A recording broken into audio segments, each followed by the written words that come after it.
Zoé est connu comme étant un véhicule électrique de la gamme Renault.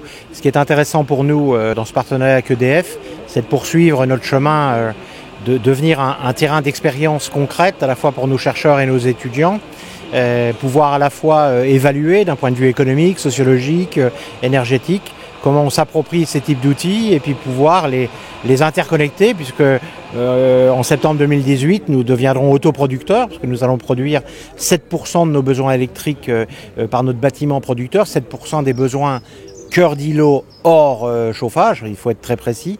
Et donc ça nous permet vraiment d'être dans l'expérience et non pas seulement dans des équations. Live3 est un projet global, on veut atteindre zéro carbone en 2035. Et bien la meilleure façon peut-être d'y arriver, c'est de commencer pas à pas, brique par brique, pour créer les bons réflexes, regarder un peu comment tout ça est approprié par les déplacements des personnes et comment tout ça s'interface avec les autres dispositifs. On lance en plus des dispositifs de covoiturage que l'on va d'ailleurs encourager, y compris par des dispositions peut-être financières, pour qu'on s'approprie de plus en plus ces possibilités.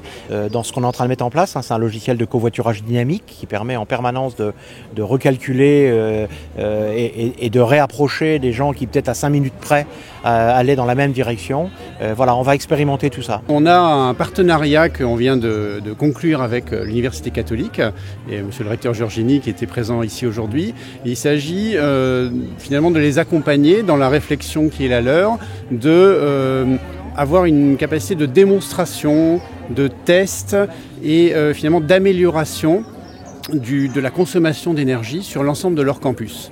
Et finalement, donc nous, au travers de la Zoé, qui est un premier témoignage, mais vous voyez bien que c'est le début d'une flotte qui permet d'identifier, de rendre visible tout ce dispositif. On a également souhaité associer aujourd'hui à cette journée un certain nombre de produits innovants, mais d'ores et déjà disponibles. Et donc la Smart Flower en est un exemple. Ce qui est intéressant avec un dispositif comme celui-ci, c'est finalement, déjà l'aspect visuel est tout à fait intéressant, mais également elle se déplace pour suivre le soleil, avec un mouvement qui permet d'accroître à peu près de 40% la production d'énergie solaire. Une fois que vous avez fait l'acquisition d'un produit comme celui-ci, il y a une prise derrière. Vous prenez le câble qui est dans le coffre de la Zoé et vous le branchez sur la Smart Flower et ça recharge.